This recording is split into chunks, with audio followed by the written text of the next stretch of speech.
awareness. It's such a magical word. Because again, our systems are designed to basically just shove off. Well, our systems are designed to protect us, and awareness is Exactly. painful because that means you have to be aware of your behavior, aware of where you're not acting correctly, aware of what you're doing. And it's like, I don't know a better word than it's just painful, because it hurts when you realize something about yourself. Like when you're aware of what is my role. Well, let me add to that, because I want to be careful, because words really matter to me. And when I say awareness, I don't go to pain. You went to pain. It's just painful, because you're talking about things that you got to bring up awareness because they're painful. I don't want them to exist anymore.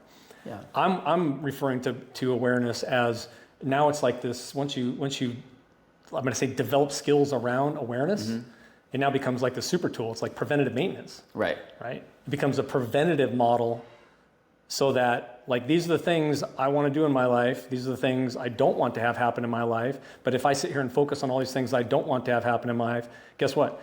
Your brain doesn't know whether it's good or bad. And it's like it gets locked into your RS. So I use awareness, whether it's addiction recovery programs like 12-step or things of that nature, where I've never been through one of them, but I'm aware of them, and one of them is about awareness, right? Awareness and forgiveness, right? So you have to first acknowledge that there's a problem before you can go fix the problem, right? And so, yes, I think the awareness is I'm going to say there's more negative connotation around awareness because of the pain thing. It's like, oh, I just need to be aware of it so I can go fix it. I want you to maybe think about the idea that awareness is, it's the first step. It's always the first step, because rarely do we magically get awareness. Right. You hey, that person came and said, hey, Oh, look, you just used the pain analogy. Right? But no, okay, I'm going to back off the word pain. I'm going to say discomfort, because when you're not aware, you're just acting in a way that's comfortable, in a way that feels natural to you. And awareness means that you have to break out of what you are just doing reactively. You have to actually, and there is a discomfort to that, because you're not acting in the way that you just naturally want to do it. And awareness says, no, this is your role over here. And to correct it, you're going to have to change your behavior. And changing behavior has a component of discomfort to it, because you're upsetting whatever it is that you just... Yeah, your autonomous 98% cycled system. Right, and so maybe pain isn't the right word, but certainly discomfort, or it just takes... You have to be ready to expend energy. Might even be a better way to do it.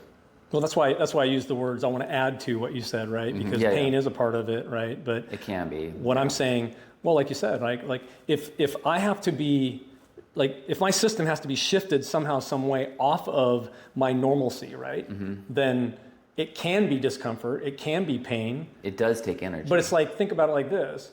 I remember going up to the cabin and I was like, hey man, let's go, let's go hang out tomorrow, whatever. You're like, oh, I gotta go run the ridge. I'm like, you gotta do what?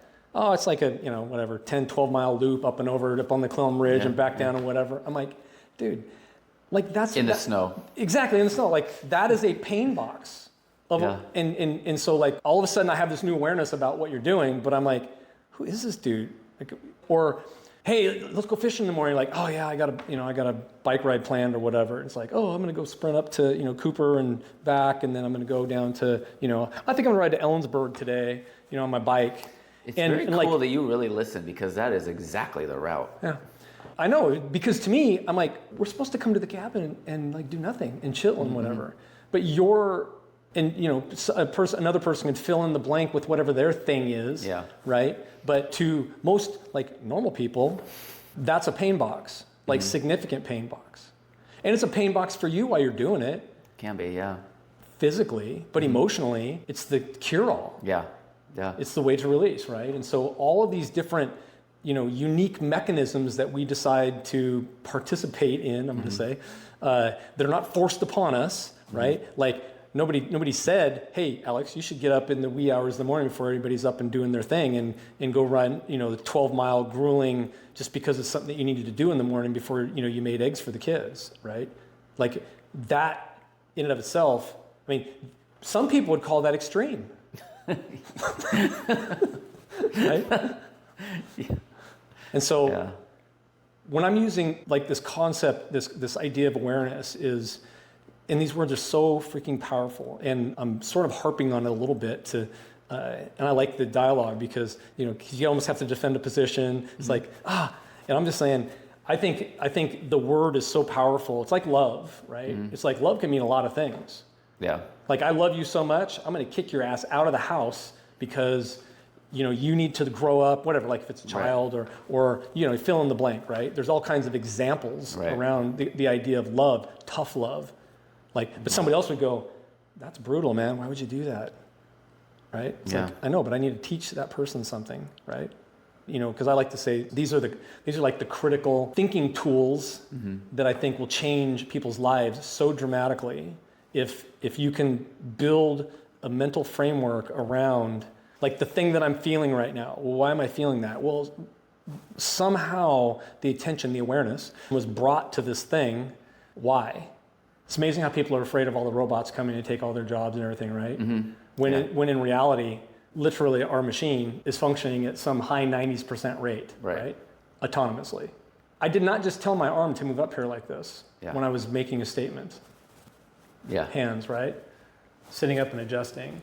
When I'm driving down here, brake lights in front of me and my foot goes up, right? All these things become in that subconscious autonomous state when we're communicating and talking. I didn't come here with this big long list of things I wanted to chat about and all that. Like, it's just free flowing. It's like, these are the things that are coming to me because these are the things that are important that we need to be discussing about how we're going to craft this new model, this new machine that we're building. And these various frameworks are incredibly important to get everybody on our team on the same page, moving the same direction, focused on the same vision. And then ultimately all the same goals and reverse engineer the process. And so these pieces, these ideas become really powerful when, man, if some 70s Journey song came on or Styx or all the good bands came on, it's like right now I couldn't name a single song name, and I couldn't even say the words to any of them until that music starts. Yeah. And all of a sudden, Don't stop believing. Then my God, that awareness comes back so quickly, right? And then it puts you in the mental, physical, and then that deep emotional state of like, I remember seeing Journey. I remember going with this girl, like I can drop right back into like those moments, those deep, emotional moments about being at that concert, listening to that song with these people, right? Yeah. That was literally like 40 years ago. Yeah. And that's the power of awareness.